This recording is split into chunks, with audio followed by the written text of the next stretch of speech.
Sir, सबसे पहला मेरा सवाल है मौलाना असलम रिजवी से। सर, ईरानी सरकार की धमकी के बीच और जो भी ये हालात अभी ईरान में बने हुए हैं, क्या इन सब का कोई अंत आपको दिखाई दे रहा है? अगर हाँ तो क्या है? बहुत बहुत शुक्रिया। यकीनन मेरे जैसे करोड़ों लोग इस वक्त पूरी दुनिया में रो रहे हैं। आपने एक लाल शौक दिखलाया और एक दो खबरें, ऐसे न जाने कितने हजारों चौक इस वक्त हैं जहां पर लोग अपने प्यारे और दुलारे रहबर के लिए गिरिया कर रहे हैं। आयतुल्लाह खामेनेई किसी मुल्क के प्राइम मिनिस्टर नहीं थे। आयतुल्लाह खामेनेई किसी मुल्क के प्रेसिडेंट भी नहीं थे। उनका जो कुछ भी रुतबा था, जो दर्जा था, जो मर्तबा था, वो एक वली फ़कीह का मर्तबा था। एक स्पिरिचुअल लीडर थे वो। और ये जो ऐसे लीडर हुआ करते हैं, वो मुल्क के दायरे में नहीं रहते, उनको सरहद में कैद नहीं किया जा सकता है। इसलिए अगरचे वो ईरान के रहने वाले थे, लेकिन पूरी दुनिया में, खुद अमेरिका और यूरोप में उनके मानने वालों की तादाद लाखों बल्कि करोड़ों में हो सकती है। आप देखेंगे कि उनके जनाजे में जो भीड़ आएगी, शायद वो सारे रिकॉर्ड को तोड़ दे। इतने इनके चाहने वाले हैं। इस वक्त मैंने वीडियो देखा, करबला में इमाम हुसैन के मज़ार पे, मशहद मुक़द्दस में और अलग अलग जगहों पर लोग रो रहे हैं। आपके सवाल का जवाब यही है कि इसका अंत अब शायद न हो। और मुझे ऐसा लगता है कि आयतुल्लाह खामेनेई की शहादत से जो IRGC है, जो सिपाही पासदारान है, उसको और ज़्यादा ऊर्जा मिलेगी, एनर्जी मिलेगी और वो पूरी ताकत और क़ुव्वत के साथ दुश्मन पर हमला करेगी।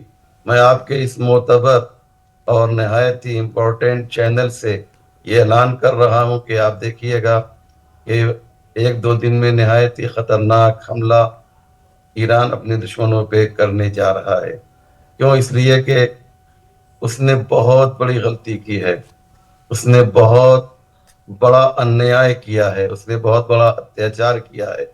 मैं फिर रिपीट कर रहा हूँ, आयतुल्लाह खामेनेई से हमारा कोई सियासी रिश्ता नहीं है, बल्कि मजहबी रिश्ता है। जैसे पॉप फ्रांसिस्को, जो इटली में रहते हैं और क्रिश्चियन के, ईसाइयों के वो रूहानी पेशवा हैं, इसी तरह से आयतुल्लाह खामेनेई हमारे रूहानी पेशवा हैं। हमारा उनसे रिश्ता जो है वो सियासी नहीं है, बल्कि मजहबी है। इसलिए पूरी दुनिया सोगवार है। मैं खुद बहुत रोया।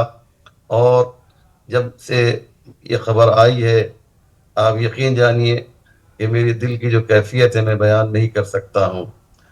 लिहाजा मैं आपके चैनल से ये ऐलान करना चाहता हूँ कि हम सबको सब्र दे। और आपके सवाल का जवाब फिर मैं दूसरी बार दे रहा हूँ कि बहुत जल्दी आप इसका इंतकाम IRGC के जरिए से लेते हुए देखेंगी। जी, मौलाना असलम रिजवी जी, हमारे साथ डॉक्टर जाकिर हुसैन भी हैं, विदेश मामलों के जानकार हैं। डॉक्टर जाकिर हुसैन, ईरान की जो छवि है, जो इम्पैक्ट है, वो कहीं ना कहीं कमजोर दिखी है जरूर, क्योंकि अली खामनेई के डेथ के बाद। अब आपको क्या लगता है कि ईरान का अगला कदम क्या होगा? क्या ईरान अब इजराइल पर अब बड़ा हमला कर सकता है? देखिए, पहली बात तो यह है कि क्या इजराइल अब अमेरिका यहीं रुक जाएंगे। जी जी। उनका ये उनका ये प्लान है कि जितने बचे हुए और भी जितने भी टॉप लीडर्स हैं उनको ख़त्म करना है। और अगर इसमें वो कामयाब रहते हैं तो ईरान शायद कहीं बैकफुट पे आके कुछ बात करना चाहे, क्योंकि एक एक उनका ये प्लान था और प्लान है भी कि टॉप ब्रास जितनी है उनको एलिमिनेट करो और फिर पब्लिक को प्रोवोक करके एक क्यास करो और उसके बाद वो इंटर करके एक नई गवर्नमेंट फॉर्म करें।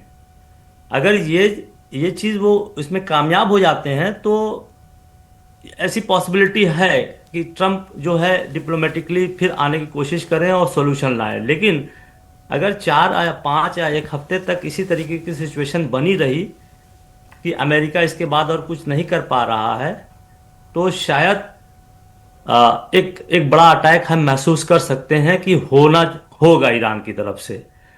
क्योंकि ईरान अभी उस तरीके से टूटा नहीं है जितना लीडरशिप के जाने से। हाँ, ज़रूर उनके एहसासात, उनके कमिटमेंट्स, उनकी यूनिटी पे एक ज़र्ब तो आया है, एक एक धक्का तो लगा है। तो मॉरली एंड साइकोलॉजिकली भी जो है इस पे एक एक प्रेशर तो आ चुका है ईरान के जो लोग हैं, खासकर जो रूलिंग एलिट में है। लेकिन ईरान ने फिर बड़ी तेज़ी से जो है इसको कवर अप करने के लिए अपने सक्सेसर को अनाउंस कर दिया है, उनके बेटे मुश्तबा को। तो कहीं ना कहीं ईरान जो है एक क्या कहते हैं कि डैमेज कंट्रोल मोड में है। और ये भी हम देख रहे थे कि आयतुल्ला खामनाई ने पहले ही जो है 4 लेयर्स ऑफ सक्सेशन डिक्लेयर कर दिया था कि हमारे बाद ये, उनके बाद ये, उनके बाद ये, इनके बाद ये। तो ईरान जो है पहले ही से इस खदशे का शिकार था कि ऐसा हो सकता है, लेकिन ऐसे में ईरान को सरेंडर नहीं करना है। अभी देखना है कि अमेरिका और इजराइल अब नेक्स्ट अटैक क्या ईरान के बड़े असलहे स्टोर पर करते हैं, या और ज़्यादा इंटेलिजेंस गैदर करके उनके जो मेन टारगेट्स हैं फिर और करते हैं। 500 टारगेट तो कर चुके हैं। तो ये सारी सिचुएशन अभी ऐसा कुछ कहा नहीं जा सकता है। लेकिन अगर हिजबुल्ला का हम एग्जाम्पल रखें और उस कैटेगरी में अगर ईरान के सिस्टम हैं, तो शायद एक एक एक झटका तो लग चुका है ईरान को। जी बिल्कुल। और मौलाना असलम रिजवी जी, जिस तरह से supreme leader Ayatollah Ali Khamenei के मारे जाने की खबर सामने आई, तो हमने ईरान में 2 तस्वीरें देखी। एक तरफ जहां लोग मातम मनाते हुए नजर आए, लोग अमेरिका और इजराइल के खिलाफ प्रदर्शन करते नजर आए, तो वहीं एक तस्वीर हमें दिखी जहां पर लोग जश्न मनाते हुए नजर आए। ईरान के कई प्रांतों में जश्न मनाया गया, लोग नाचते गाते नजर आए। जी, बहुत ही प्यारा सवाल है। और मैंने भी वो वीडियोस देखे कि जिसमें एक तादाद है जो जश्न मना रही है, लेकिन जब आप उनको गिनेंगी, उनको शुमार करेंगी, तो आपको वो सैकड़ों से आगे, यानी 1000 तक भी उनकी तादाद नहीं पहुंचेगी। मेरी आपसे रिक्वेस्ट है कि जहां जहां इस तरह के आपको लोग दिखाई दें, आप जब उन्हें गिनेंगे तो वो 1000 से आगे शायद न बढ़ सकें। लेकिन जो लोग, अभी तो सुबह हो रही है ईरान में, 2 घंटा ईरान में और इंडिया में फ़र्क है। यहाँ पर माशाअल्लाह पूरी सुबह हो चुकी है, वहाँ इस वक्त 7:30 बज रहे हैं। तो जब और सुबह होने दीजिए, तो आप जब देखेंगी तो ईरान के सड़कों पर जो है तिल रखने की जगह नहीं मिलेगी। और वो 2-4% लोग जो सड़क पर निकले हैं, शायद वो इन लोगों के जज्बे को देखकर वो घर में बैठ जाएं। देखिए, हर जगह अच्छे और ख़राब हुआ करते हैं।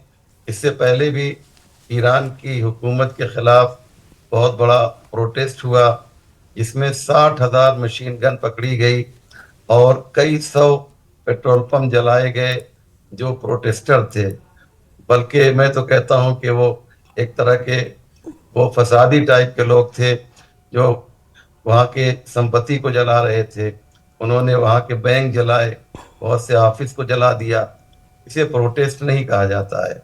चलिए, मैं मान लेता हूँ कि वो प्रोटेस्टर भी थे, तो उनकी तादाद जो है बहुत महदूद थी। लेकिन जब अयतुल्ला खामनाई की हिमायत में पूरे ईरान में हर शहर में लोगों ने जुलूस निकाला है, प्रोटेस्ट किया है, तो उनकी तादाद करोड़ों में पहुंच गई थी। सिर्फ 30 लाख लोग वो वली असर स्क्वायर से इनकलाब स्क्वायर तक जो क्राउड था, बताया जाता है कि 30 लाख लोग अयतुल्ला खामनाई की हिमायत में निकले थे। याद रखिए, अच्छे खराब लोग हर जगह होते हैं, लेकिन हमें देखना यह है कि अयतुल्ला खामनाई या वहाँ की हुकूमत के पक्ष में, उनकी हिमायत में कितने लोग हैं और उनकी मुखालफत में कितने लोग हैं। तो हम सब जानते हैं कि ईरान की हुकूमत इतनी कमज़ोर नहीं है कि 2-4-10 रोज़ हमले में जो है वो सरेंडर कर दे। मैं फिर रिपीट कर रहा हूँ, ईरानी हुकूमत इससे मोराल हो सकता है डाउन हुआ हो आयतुल्ला खामनाई के जाने से, लेकिन इनका जज्बा जो है आगे बढ़ेगा और ये फिर मजबूती के साथ उभरेंगे।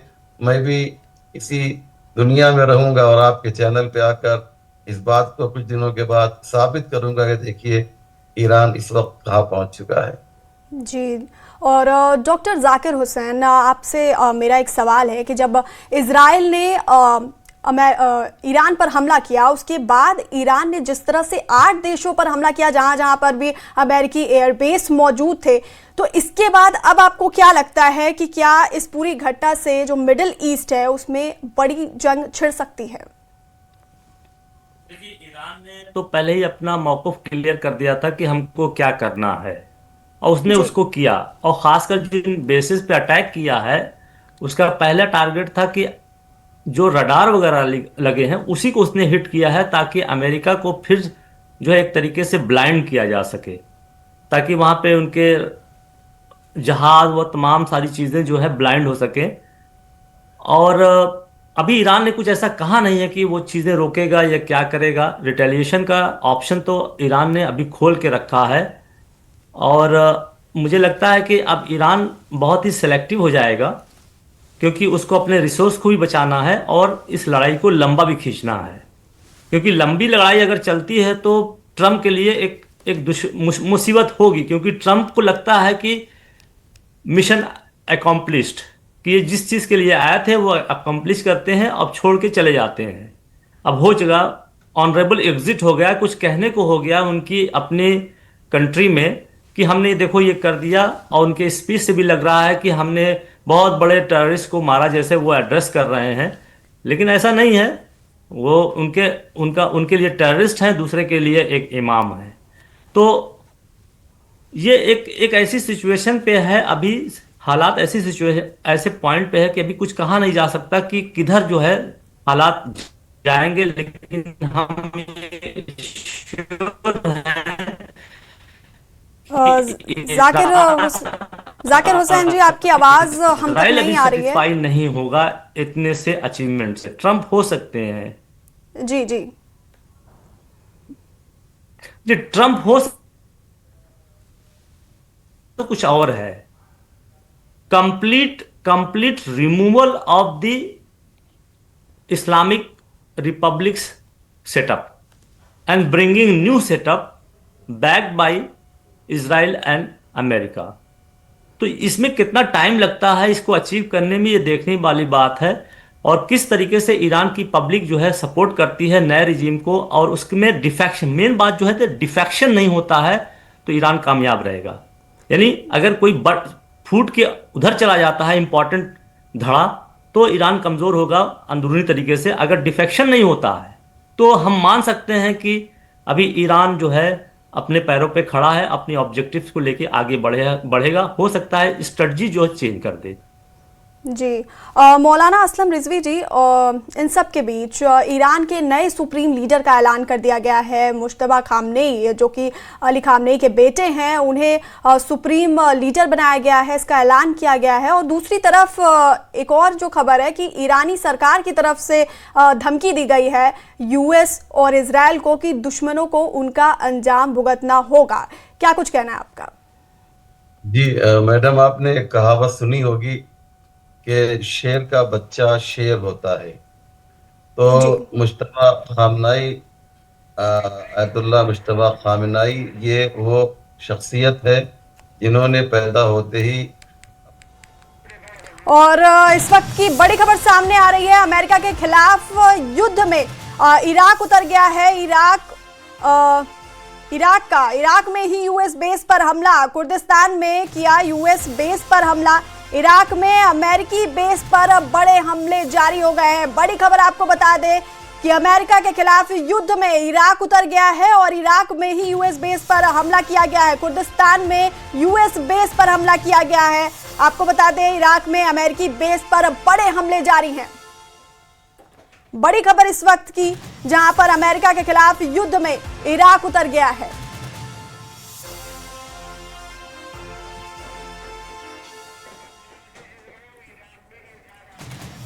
और मौलाना असलम रिजवी जी, बड़ी खबर सामने आ रही है। इस युद्ध में अब इराक की एंट्री हो गई है। इराक ने अमेरिकी बेस पर बड़े हमले जारी हैं। इराक में ही यूएस बेस पर हमला किया गया है।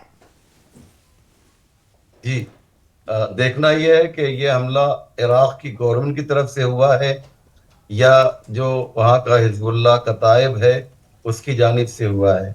ये आप रिसर्च करके बताइए, क्योंकि हिजबुल्लाह कताइब ने ये कहा था कि अगर ईरान के लीडर को कुछ हुआ तो हम भी अटैक करने के लिए आमादा हैं। तो मैं इस बेस पे कह रहा था कि ज़रा सा ये आप तहकीक कीजिएगा कि ये हमला गवर्नमेंट ऑफ इराक की तरफ से वहाँ की सरकार ने किया है या वहाँ की ये जो एक यूनिट है उसकी जानिब से हुआ है। तो मैं ये कह रहा था कि मुश्तबा खामिनाई साहब एक बहुत ही इम्पोर्टेंट शख्सियत हैं और आयतुल्लाह खामनाई के बेटे हैं। जाहिर सी बात है, उन्होंने अपने बाप को देखा है कि उन्होंने तकरीबन 40 साल के आसपास, यानी 89 से 4 जून 89 से आयतुल्लाह खामनाई वहाँ पर सुप्रीम लीडर हैं। इमाम खुमैनी का इंतकाल जो हुआ था वो 3 जून 89 को हुआ था और 4 जून को इनका सिलेक्शन हुआ था। तो कहने का मकसद ये है कि इन्होंने अपने बाप को देखा है और उन हालात में भी वो अपने बाप के साथ थे कि जब ईरान बहुत ज़्यादा मुश्किल दौर से गुजर रहा था। ईरान के ऊपर 8 साल की जंग थोपी गई। सद्दाम जैसे दीवाने को कहा गया कि तुम ईरान पे हमला करो, अभी नया नया इनकलाब आया है, ना यहाँ पे कोई जनरल है ना कोई कर्नल है, तुम कब्जा कर सकते हो ईरान के ऊपर। और वो जंग 8 साल चली। उस जंग का आपके बारे में आपको मालूम है कि अमेरिका और उस ज़माने में यूएसएसआर हुआ करता था, यानी रशिया, और बहुत से मुल्क वो इराक के साथ थे। ईरान के साथ सिर्फ 2-4 ही मुल्क थे, उनमें से एक सीरिया और लीबिया का आप नाम ले सकते हैं। तो ये 2-4 मुल्क थे जो ईरान को सपोर्ट कर रहे थे। पूरी दुनिया ने बाइकाट कर रखा था। ईरान असलहा नहीं खरीद सकता था, ईरान के लिए बिजनेस करना मुश्किल था। उस हालात में आयतुल्लाह खामेनी ने ईरान की बागडोर संभाली थी और आज ईरान को उस जगह पर आयतुल्लाह खामेनी लेकर गए कि कल अमेरिका ये कहता था कि ईरान को कोई असलहा बेचेगा नहीं, आज वही अमेरिका कह रहा है कि ईरान से असलहा कोई खरीदेगा नहीं। तो आयतुल्लाह खामेनी ने यहाँ तक ईरान को पहुँचाया है और उसके साथ जो कुछ भी ये कर रहे थे उनके बेटे उन तमाम चीज़ों को देख रहे थे। और जाहिर सी बात है कि इनके पास एक्सपीरियंस है, तजुर्बा है, और हम सबको ये उम्मीद है कि ये ईरान को एक बुलंदी पर लेकर जाएंगे। और इनका जो इंतखाब हुआ है, जो सिलेक्शन हुआ है, हम इसका खैर मकदम करते हैं, इस्तकबाल करते हैं। जी, डॉक्टर जाकिर हुसैन, जिस तरह से इन सब में अब इराक की एंट्री हुई है, इराक में यूएस बेस पर हमले लगातार जारी हैं, क्या कुछ कहेंगे इस पे आप? देखिए, मुझे बहुत ही ताज्जुब की बात है। एक तरफ तो इराक कहता है मैं उनके साथ हूँ, हिजबुल्लाह कहता है मैं उनके साथ हूँ, हुतीस कहता है मैं उनके साथ हूँ, लेकिन किसी का कोऑर्डिनेटेड एफर्ट, कोऑर्डिनेटेड एक्शन नहीं है। अब ईरान के साथ ये हो गया तो इराक खड़ा हुआ है। ईरान अभी अंदरूनी मामला से निपटेगा कि इनको बैठा ले, उनको बैठा ले, क्या करे, तो उधर होगा। अमेरिका को फिर एक चांस मिल जाएगा। इजराइल को जिस तरीके से उनकी कोऑर्डिनेटेड पॉलिसी बना के वो अटैक करते आ रहे हैं 2 साल 2.5 साल से, वो चीज़ ईरान में बिल्कुल मिसिंग है और इसका खमियाजा ईरान को भुगतना पड़ रहा है। कि जब हिजबुल्लाह ने ईरान से कहा कि हमें सपोर्ट करिए तो ईरान मतलब नहीं आया उस तरीके से। जब हुतीज ने इस तरीके से किया तब पर भी ईरान नहीं आया, वो थोड़े मोड़े असलहे वगैरह देता रहा। तो आज ईरान के ऊपर वही चीज़ें आ गई जो 2 साल पहले होना था। तो आप इराक बाद में उतरा तो कोई बहुत बड़ी ताकत थोड़ी है कि ये बहुत बहुत बड़ा काया पलट कर देगा। तो ये कोऑर्डिनेशन की कमी है और शायद ईरान सोच रहा है कि मिनिमम डैमेज हो और हालात जो है सुधर जाएं। तो ये एक एक मेरे मैं अपने हिसाब से जब सोचता हूँ तो मेरी समझ में बात नहीं आती है एक्चुअली। तो इसके रिजल्ट्स क्या होंगे वो भी मुझे लगते हैं कि हाफ हार्टेड एफर्ट्स हैं। अमेरिका ईरान को नहीं लड़ाई लड़नी चाहिए थी। 20 साल से आप न्यूक्लियर वेपन की बात करते चले आ रहे हैं।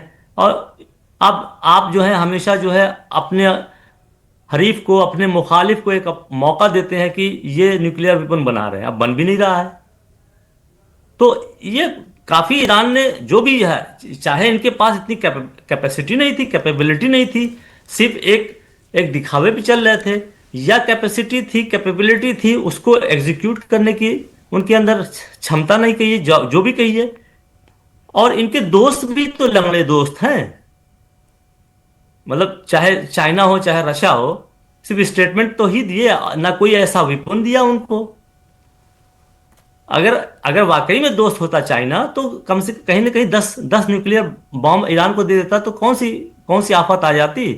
तो ऐसा लगता है कि कहीं ना कहीं रशिया, चाइना और अमेरिका में एक अंडरस्टैंडिंग है कि मिडिल ईस्ट के किसी भी पावर को इतना पावरफुल नहीं होने देना है कि वो वहां की रीजन की पॉलिटिक्स को डिक्टेट करने लगे। हम शायद कहीं ना कहीं एक खुशफहमी में पड़े हुए हैं, या ईरानियंस, ईरान का रिजीम जानता होगा अच्छी तरीके से, लेकिन पब्लिक वहां पे खुशफहमी में है। चाइना आएगा, चाइना ये करेगा, चाइना वो करेगा, रशिया ऐसा करेगा, वैसा करेगा, लेकिन ऐसा कुछ हुआ नहीं।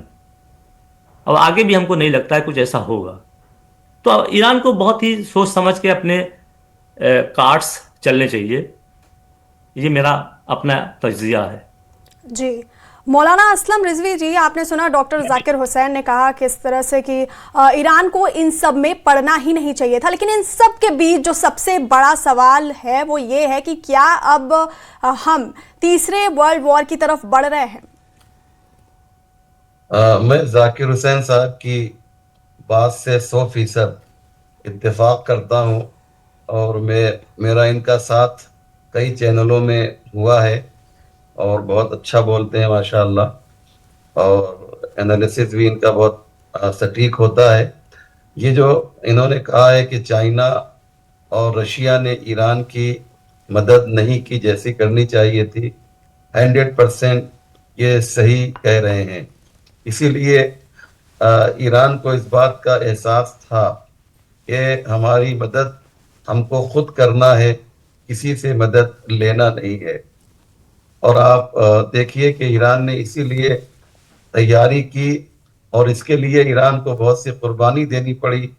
वहाँ की जो अर्थव्यवस्था थी, जो इकोनॉमिकली कंडीशन जो थी, वो असलहों की वजह से भी खराब हुई। एक तो सैंक्शन जो था अमेरिका की जानिब से और बहुत सी कंट्री की जानिब से, उस सैंक्शन ने ईरान को बहुत चोट पहुंचाया। लेकिन ईरान को खुद मालूम था कि एक ज़माना आएगा कि हमारे साथ ये लोग सलूक ऐसा करेंगे, लिहाजा हमको अपने डिफेंस के लिए असलहे का इंतज़ाम करना होगा। ईरान के जहन में ये बात भी थी कि उसको कोई एयरक्राफ्ट नहीं दे सकता है, जेट जो है जंगी जहाज नहीं दे सकता है, और अगर मिलेगा भी तो बहुत मामूली मिलेगा जो मार गिराया जाएगा। और जाहिर सी बात है कि ईरान का दुश्मन इसराइल और अमेरिका था, जहाज कैसा भी मिलता ये लोग मार गिराते। इसलिए ईरान की जो ट्रेजेडी, जो हिकमत अमली थी, वो ये थी कि ईरान ने मिसाइल पर काम किया, और मिसाइल के शोबे में, सेक्शन में, विभाग में ईरान ने बहुत ही मजबूती की।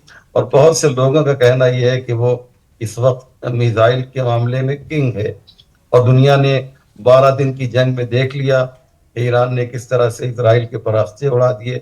अभी तो ये जंग जो है तकरीबन 24 घंटा हुआ है, एक दिन या एक रात आप कह सकते हैं।